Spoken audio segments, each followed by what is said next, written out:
बिस्मिल्लाहिर्रहमानिर्रहीम। दोस्तों, मैं हाफिज अब्दुल रहीम जलगांव महाराष्ट्र से 5 नवंबर को इंडिया के आसाम सूबे में एक बहुत भयानक हादसा पेश आया। उसकी जो तफसील है वो हम यहाँ पर डिस्कस नहीं करेंगे, लेकिन ये ऐसे मामला जब होते हैं तो हमें क्या करना चाहिए, ये एक बहुत अहम बात है। एक मस्जिद के इमाम साहब थे। फजर की नमाज के बाद वो अपनी मस्जिद में जिक्र अस्कार में मशगूल थे। एक शख्स आया और तेज धार वाले हथियार से उसने इमाम साहब का कत्ल कर दिया। बार बार वार करने लगा और जब वो दरवाजे से निकलने लगे तो उनको निकलने नहीं दिया। 3-4 वार में उसने इमाम साहब को शहीद कर दिया। इन्ना लिल्लाहि व इन्ना इलैहि राजिऊन। ये मसला क्या था कि उसने अपनी बीवी को तलाक दे दी और इस बारे में मसला दरियाफ्त कर रहा था, तो उन्होंने सीधा साधा अपना जवाब दे दिए, जिसकी वजह से वो बहुत नाराज हो गया। उसका नाम इब्राहिम था, जिसने कत्ल किया इमाम साहब का, जिसने इमाम साहब को मारा। तो ऐसे हादसात, अब वो मसले वो क्या चाह रहा था, इमाम साहब क्या चाह रहे थे, ये एक अलग बात है, यहाँ पर हम डिस्कस नहीं करेंगे। लेकिन सबसे पहली बात मैं ये कहूँगा उलमा को, खास तौर से इमामों को, कि आप, मैं, हम सब अपना जहन जो खुला जहन रखे। मसाजिद के मामलात में, मदारिस के मामलात में हम जो है किसी जमात, किसी मसलक और किसी भी तंजीम से जुड़कर उसकी गुलामी के अंदर अगर लग गए ना, तो हम कभी तरक्की नहीं कर पाएंगे, हम कभी कामयाब नहीं हो पाएंगे, हम लोगों की सही रहनुमाई नहीं कर पाएंगे।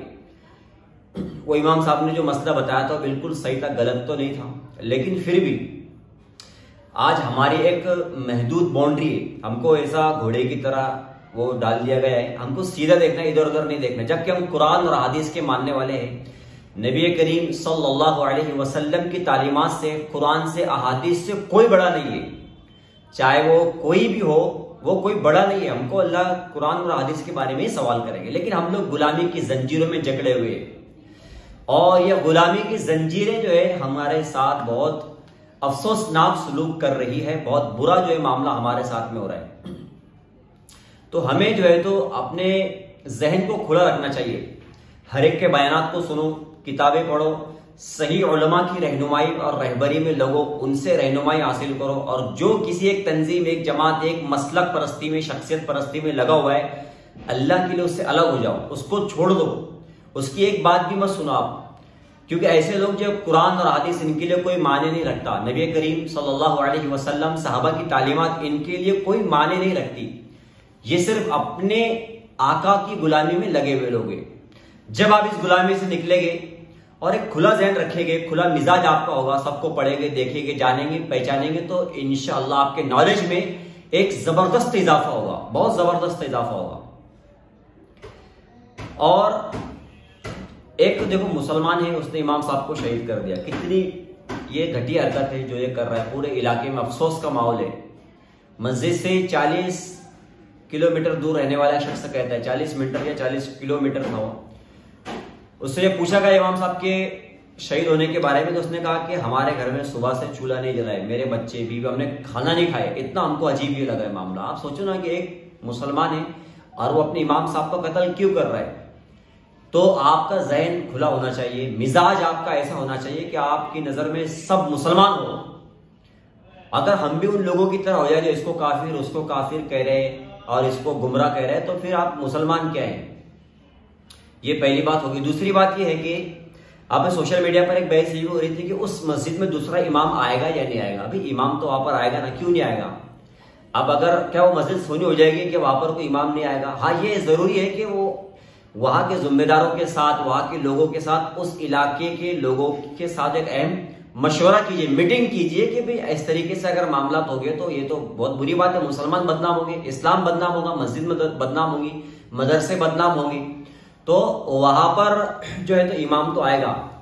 हाँ, ये जरूर है कि वहां के लोगों को सबक सिखाना चाहिए कि इतना बड़ा हादसा मस्जिद में हो रहा है और कोई मस्जिद में का जो स्टाफ है, जो ट्रस्ट हजरात है, वो क्या कर रहे हैं, उन्होंने क्या जो है तो इमाम की सेफ्टी के लिए किया हुआ है, इमाम को तनख्वाह क्या दे रहे हैं, उसको पेमेंट क्या दे रहे हैं। और कोई भी इस तरीके से आकर मस्जिद में वो हथियार लेकर घुस रहा है और हमला कर रहा है, तो ये कितनी बुरी बात है ना। तो इस तरीके से तो होना चाहिए।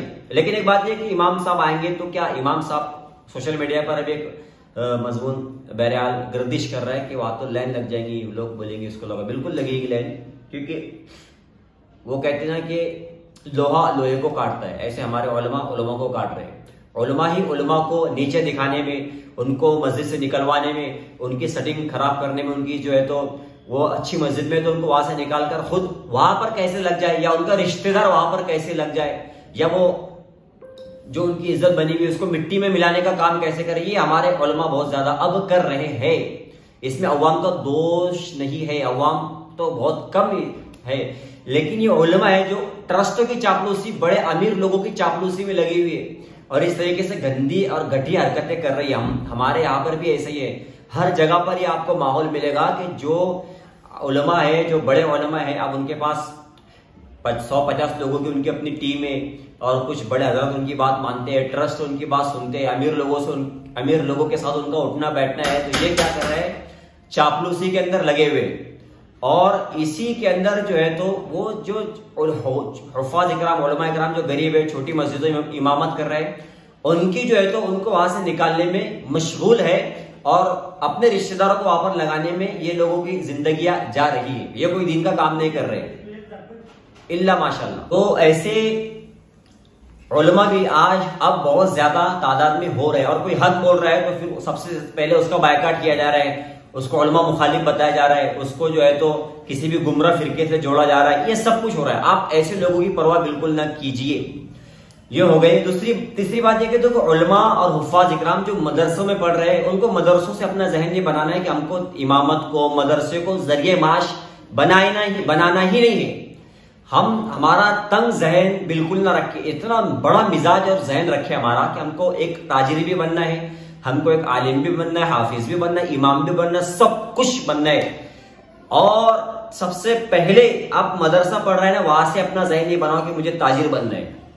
आलिम हाफिज बनते बनते आप एक बेहतरीन ताजिर बनना चाहिए आपने। नबी करीम सल्लल्लाहु अलैहि वसल्लम क्या थे, सबसे पहले ताजिर बने।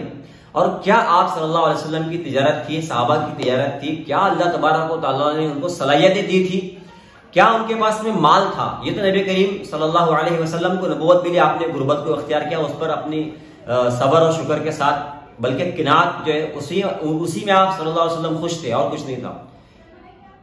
ये आपकी गुर्बत जो है इख्तियारी थी, आपने उसको इख्तियार किया हुआ था। हालांकि गुर्बत को इस्लाम ने, शरीयत ने पसंद नहीं किया है। साहबा इकराम माल कमाते थे और बहुत बड़े ताजिर थे। साहबा जैसे अब्दुर्रहमान बिन औफ है, उस्मान बिन अफ़्फ़ान है ना, वो कहते हैं कि हमको मार्केट का रास्ता बताइए। और नबी करीम सल्लल्लाहु अलैहि वसल्लम ने भी साहबा को तिजारत सिखाई, उनको बतलाया कि आप ताजिर कैसे बने, तिजारत किस तरीके से करें आप। लेकिन आज हमारे उलमा और हुफ़ाज़ इकराम को क्या हो गया कि बस एक 10 बाय 10 का रूम है, उसमें 10-15 बच्चे मदरसा पढ़ रहे हैं और उन्हीं के अंदर अपनी जिंदगी खत्म करने की कोशिश कर रहे हैं। फिर इसके जरिए आपको क्या करना पड़ेगा, लोगों की चापलूसी करना पड़ेगी। इमाम है तो उसको ट्रस्ट की चापलूसी करना पड़ेगी। सब नहीं करते, लेकिन अक्सर ये मामला होता है। कुछ खुददार और जबरदस्त उलमा, मुफ्ती, हुफ़ाज़ इकराम भी होते हैं जो डेयरिंग के साथ में इमामत करते हैं। अल्हम्दुलिल्लाह ऐसा कब होगा, जब आप एक ताजिर हो गए, जब आप किसी से जो है तो कोई आपको मतलब नहीं होगा, आप किसी के सामने हाथ नहीं फैलाएंगे, तब जाके ये मामला होगा।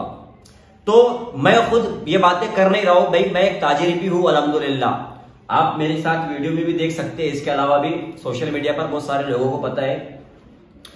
मैं खुद नहीं बल्कि हमारे साथ जितने हुफ़ाज़ इकराम है वो सब तिजारत करते हैं और जबरदस्त अंदाज में तिजारत करते हैं। इमामत की पैसों की जरूरत नहीं है अल्हम्दुलिल्लाह, कोई जरूरत नहीं है। इतनी कंपनियां है मार्केट में, आप आइए मार्केट में, कोई कॉलेज, कोई तालीम और तिजारत और एजुकेशन की जरूरत नहीं है, सिर्फ मेहनत की जरूरत है, दिमाग की जरूरत है। और उलमा हुफ़ाज़ के पास अल्हम्दुलिल्लाह बहुत अच्छा दिमाग और ज़हन होता है, लोगों से बात करने का तरीका होता है, सब कुछ होता है। सिर्फ ये मार्केट में चाहिए और कुछ नहीं चाहिए। जब आपके पास में तिजारत के साथ साथ आप जब करेंगे ना, तो दुनिया आपके कदमों के अंदर होगी।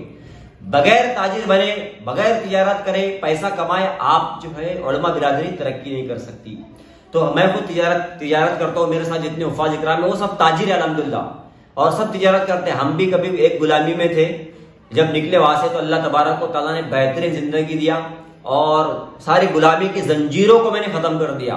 चाहे वो आलिम हो, हाफिज हो, मुफ्ती हो, जमात हो, मसलक हो, बिरादरी हो, कोई नहीं। जब खुदा जहन लेकर आप सामने आएंगे दुनिया के सामने, आप जो कि दुनिया आपके कदम चूमेगी, आप तरक्की की मंजिलें जो है तो तय करते जाएंगे और फिर आपको दुनिया पहचानेगी कि ये है ताजिर। तो मैं 11 साल से अल्हम्दुलिल्लाह जलगांव शहर में इमामत करता हूँ। 11 साल से कहीं पर आना है जाना है, कोई ट्रस्टी नहीं, कोई मुक्तदी नहीं, कोई मुअज्जिन नहीं, किसी को नहीं। भाई आप एक आदमी को वहां पर लगा दे, आपको नमाज पढ़ाना है, किसी को पूछते नहीं कितने दिन के लिए जा रहे हैं, ये भी नहीं बताते, कब आएंगे ये भी नहीं बताते। और बयान जो होते हैं अल्हम्दुलिल्लाह हालात हाजरा दुनिया में क्या हो रहा है, हमको जमात और मसलक और बिरादरी के गड्ढे में उम्मत को नहीं उतारना है, इस तरीके से नहीं करना है मस्जिदों के अंदर लोगों को भी। वरना यही चीज की आप चापलूसी कर रहे हैं जिन जमातों की मसलकों की, ये आपको मस्जिद से निकालेंगे, ये आपकी कीमतें करेंगे, ये चुगली करेंगे और ये आप पर बहुतान लगाएंगे। जो आसपास रहने वाले जो लोग हैं ना, यही सब कुछ करते हैं और कोई नहीं। तो बहुत सारी कंपनियां हैं मार्केट में आई है नई नई, और अच्छा उनके पास बिजनेस सेटअप है, आप करो, तरक्की करो, बिजनेस में आओ, जब जाके तो सब होगा। मस्जिद मदरसे को जरिए माश बिल्कुल ना बनाओ, इनके भरोसे पर मत रहो। ये ट्रस्टी जो है तो हराम कर रहे हो, ये कभी सुधरने वाले नहीं। सब ट्रस्टी ऐसे नहीं है, जो है मैं उनकी बात कर रहा हूँ। अल्हम्दुलिल्लाह बहुत सारे ट्रस्ट हज़रात अच्छे हैं माशाल्लाह, हमारे मस्जिद के खुद है, जो समझते हैं कि ये आदमी अपनी मस्जिद के लिए अच्छा है, अच्छा बयान है, लोगों को संभाल कर रहता है, चलता है, ये आओ जाओ, हमको कोई लेना देना नहीं, हमारी मस्जिद में कोई फितना नहीं फैल रहा है, हमारी मस्जिद में कोई झगड़ा नहीं हो रहा है, हमारे यहाँ पर कुछ नहीं हो रहा, तो हमको अच्छा लग रहा है। लेकिन हाँ, मैं फिर भी उन लोगों के भरोसे नहीं होगी, मुझे रखेंगे हमेशा, या मेरी बात उनको अच्छी लगेगी, ट्रस्ट बदलेगी, माहौल बदलेगा तो कुछ भी हो सकता है। तो हमें अपनी तैयारी में रहना है, अपना काम जो है करते रहना है। किसी भी एक वो घोड़े की तरह या बैल जानवर की तरह ऐसा जो पट्टे डाल देते बस आपको सीधा देखकर चलना है, ये आप मत करो। जब इस गुलामी से निकलेंगे तो इंशाल्लाह आप तरक्की करेंगे और खूब तरक्की करेंगे। अल्लाह हम सबको कहने सुनने से ज्यादा अमल की तौफीक नसीब फरमाए। रेनाटस नोवा, दाद, खाद, खुजली, फंगल इन्फेक्शन और उसके अलावा बड़ी बड़ी बीमारियों का भरोसामंद इलाज रेनाटस नोवा, एक लाजवाब आयुर्वेदिक नुस्खा। तफसीलात के लिए अभी कॉल करें।